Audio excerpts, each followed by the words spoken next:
क्या माँ, गाली तो गरम गरम दे रही हो, चावल बासी दे रही हो। ऐसा चावल चूहे नहीं खाते, तुम मेरे को खिला रही हो। अरे चाचा, तू कहीं का महाराजा नहीं, भिखारी है भिखारी। तो क्या हुआ, इस संसार को चलाने के लिए राजा और भिखारी दोनों जरूरी हैं।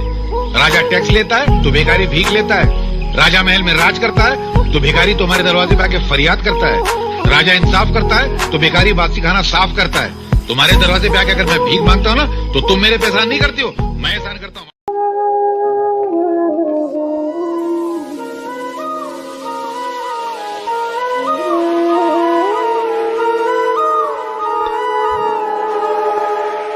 ये क्या बाबूजी, फिर प्याज और रोटी?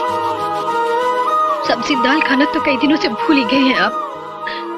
कई दिनों से आप चटनी रोटी ही खा रहे हैं। कहते हैं चादर जितनी बड़ी हो इंसान को पैर उतने ही फैलाने चाहिए, मगर मेरी तो चादर ही छिन गई है। मैं अपने हिस्से का खाना बहुत पहले खा चुका हूं। ये चटनी रोटी भी मैं अगले जन्म से कर्ज लेकर खा रहा हूं। मगर अफसोस ये है कि आत्माराम को ये बात उस वक्त समझ में आई जब घर की दीवारें गिर गईं, औलाद का आशियाना उजड़ गया। इस फकीर की एक बात याद रखना, जिंदगी का अगर सही लुत्फ उठाना है ना, तो मौत से खेलो। सुख में हंसते हो तो दुख में कह लगाओ, जिंदगी का अंदाज बदल जाएगा। बेटे, जिंदा है वो लोग जो मौत से टकराते हैं, मुर्दों से बदतर है वो लोग जो मौत से घबराते हैं। सुख को ठोकर मार, दुख को अपना।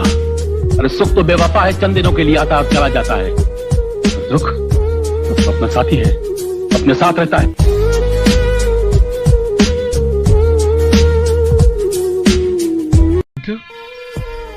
इस दुनिया में इंसान का सबसे बड़ा दोस्त कौन है? दुख है? इस दुख को इंसान से इतनी मोहब्बत होती है कि हर घड़ी इंसान के सीने से चिमटा हुआ रहना चाहता है। ये वही दुख है जो कभी रोटी का दुख बनकर आता है, कभी नौकरी का दुख बनकर आता है, कभी बीवी का दुख बनकर आता है, तो कभी औलाद का दुख बनकर आता है। एक अकेला दुख है जो चेहरे बदल बदल कर इंसान के सीने से चिमटा हुआ रहना चाहता है, मगर इंसान इतना बेवकूफ है कि उस वफादार दोस्त को ठुकरा कर बेवफा सुख की तलाश में भटकता रहता है। अरे सुख तो बेवफा तवाइफ की तरह है, जहां जिसके पास कल उसके पास। अगर इंसान दुख से दोस्ती कर ले तो फिर जिंदगी में कभी उसको सुख की तमन्ना ही नहीं रहेगी। जहां तक मेरे कंजूस होने का संबंध है, मैं इस लफ्ज़ से बुरा नहीं मानता, लेकिन मैं आपसे पूछता हूं, एक मां जिसके कई बच्चे हों और आप जाकर उस मां से उसका एक बच्चा मांगे, वो मां अपना बच्चा आपको देगी?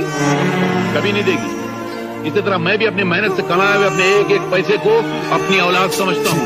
अगर वो माँ अपना बच्चा नहीं देगी तो मैं भी अपना बच्चा आपको मुफ्त में नहीं दूंगा।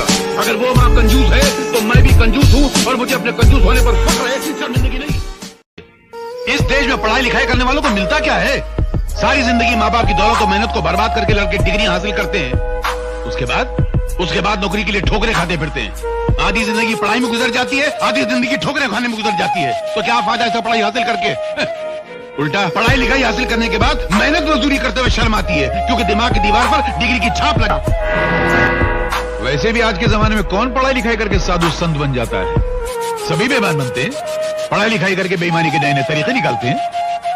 मासी जी एक बात बताऊं, आजकल के जमाने में उसी बच्चे को पढ़ना चाहिए जिसके बाप के बाद दौलत का ढेर लगा हुआ हो, ताकि पढ़ाई लिखाई पूरी करके अपने बाप की कुर्सी पर जाके बैठ जाए और पढ़े लिखे डिग्री वाले नौजवानों को अपना गुलाम बनाकर उन पर हुकूमत करे। इसीलिए मैं अपने बेटे को अपनी यूनिवर्सिटी में पढ़ा रहा हूं, ताकि ये बड़ा होकर किसी की नौकरी नहीं करेगा, अपना बिजनेस, अपना कारोबार खुद करेगा, अपने दिमाग के बल पर, अपनी उंगलियों की आवश्यकता। ड्यूटी पे? हाँ। तो ड्यूटी वाले बाबू जरा एक बात तो बताना। क्या? पिछले महीने मंत्री महोदय जब दौरे पे निकले थे तो कदम कदम पे उनकी रक्षा के लिए पुलिस फोर्स वाले खड़े थे, और तुम जनता का जोखम लेके निकलते हो, पैसे लेके निकलते हो। पुलिस फोर्स तो एक तरफ, एक सूखा मरा हुआ हवलदार भी तुम्हारे साथ नहीं है। मंत्री महोदय तो बैल की तरह मुस्टंडे हैं और तुम सूखे मुरझाए हुए खजूर के पत्ते की तरह हो। क्या ये सरकार की बेईमानी नहीं?